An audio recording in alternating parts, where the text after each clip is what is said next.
welcome to Automotive Tales. Today's video, I'm going to try and resurrect the security Volvo. It was laid up here a few years ago because of unfortunately a dead gearbox. But we love this whole thing, so I'm going to see if we can actually repair it, replace the gearbox. As you'll see, she's an auto. Nothing wrong with that. Good fun auto, but we happen to have access to a manual, so we're going to do a quick swap. You see, she's only a baby, 220,000 miles, so just about run in. So shame the gearbox was gone, but yeah, looking forward to seeing this back on the road.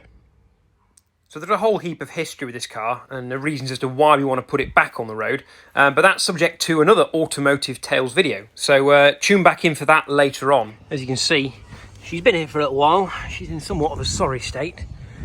We'll see if we can fix all of that and get it back on the road. I know we started it about a year ago, and that's generally often enough for these old things. As you can see, definitely going to need new tyres. You'll also notice she's got quite big wheels on. These are V70 phase 2 wheels, which were fitted to go over the much bigger 302 rotors it's got behind there. So we're going to have to find probably some new wheels. These look so corroded, I don't think they're going to hold any air anymore. But the standard wheels don't fit over those brakes. That could be interesting. Oh, and look at that. Ooh, a nice bit of corrosion there. It's obviously had some repairs because these were galvanised shells. So I'll have to look at replacing that. So this is not the same car in a new location, but luckily for us, we have a whole spare Volvo.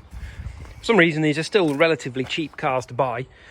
People haven't quite realised the potential of the 5-cylinder turbo that you get with an 850 T5. So we've bought a breaker, which is possibly in even worse shape than our one. But the most important thing, it's a Spanish gearbox. So the first job, while I'm waiting for Volvo Wizard Richie to turn up, is to rip some bits out from under the auto, see if I can get to the gearbox and linkages, get them all disconnected. So little time lapse, so it looks like I'm doing a lot more than I actually am. So by this point, I've got the airbox out, and I'm just dealing with some faffy rusty screws to try and get the battery tray out, ready to actually get at some coolant hoses and various other bits. Well, battery tray's out. You'll also have noticed a load of detritus in the background and another person. That would be Mother. Can you fix my lawnmower? Yes, well, I'm in the middle of changing a gearbox, but yeah, fine, no problems, of course. Carry on. Beauty of the time lapse is it looks like I'm doing loads of really detailed stuff elbow deep in the engine bay. Turns out I'm just trying to figure out what the hell I need to take out next. But you know, it looks like I'm doing loads of good stuff. Once the Volvo Wizard arrives, we'll go off down to the manual car and start stripping stuff out. So same sort of thing, airbox out, although I think that was already out, but battery tray out, a few more rusty bolts, and then start stripping the front end down.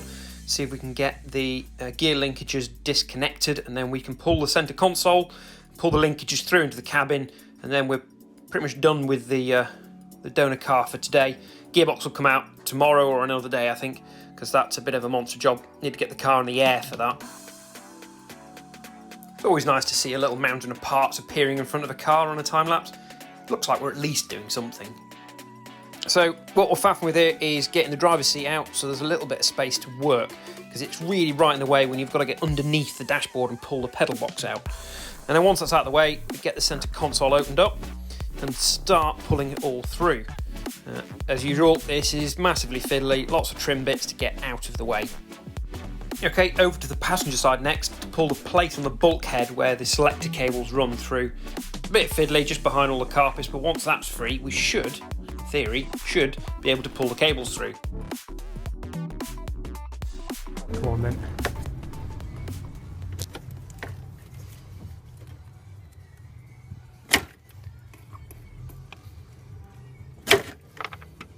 It's not very successful, mate. Yeah, you need something to pry on with it. Do the block of wood on the gearbox and you'd be able to pry it. There, okay. Ah, there it goes. The second that you get it though, they come up then. It's just getting them going, it's the difficult bit. There we go. Nice. A little bar then. It's a special tool again. Special tool, yeah.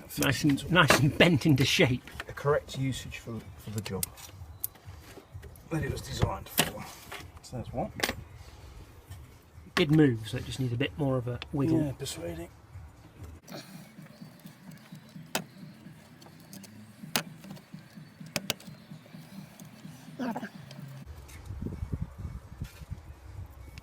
There we go. There she goes.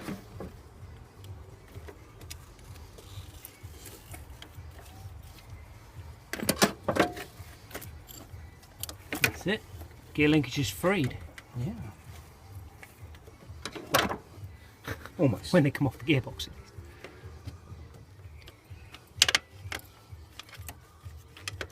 Before it goes back in, grease all of those up, make sure it's nice and smooth. Right. You ready? Okay. Let's see if it'll come out. A gentle persuasion. Okay. So you can see all that's connected. Need to come out. Center consoles come out after a bit of a fight. And the next job down there is the pedal box. The all important third pedal. Indeed. So you can just about make out where the linkages come through there. Fortunately I've got a seat in the way so I can't get any further over. So those coming from the engine bay right the way through to the gearbox. It's quite ironic, the original cable didn't want to move from its original seating, so it was stuck. So I had to put the camera down and be actually useful for a change. The result is we extracted the Spanish gear stick. So, on to getting the pedal box out. This is the difficult bit. First things first, this is the all-important third pedal. Ping some clips off, which is not so easily done with one hand. Hang on.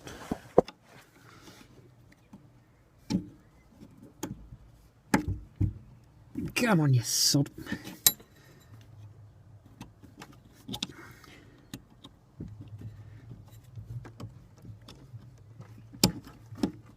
There we go. So, pedal free. Ooh, trying to get smacked in the face by it. Now, the all important thing is that bolt, which is now loose. Wah! That was almost a clutch pedal to the face. Right. There we have one ridiculously long bolt. And one clutch pedal. Woo!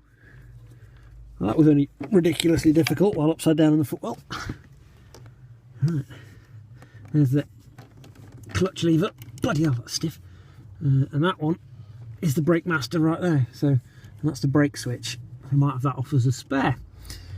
Fab! So here we are at it again. So now this is the final car the gearbox is going in. So we've got to do exactly what we've just done with the donor.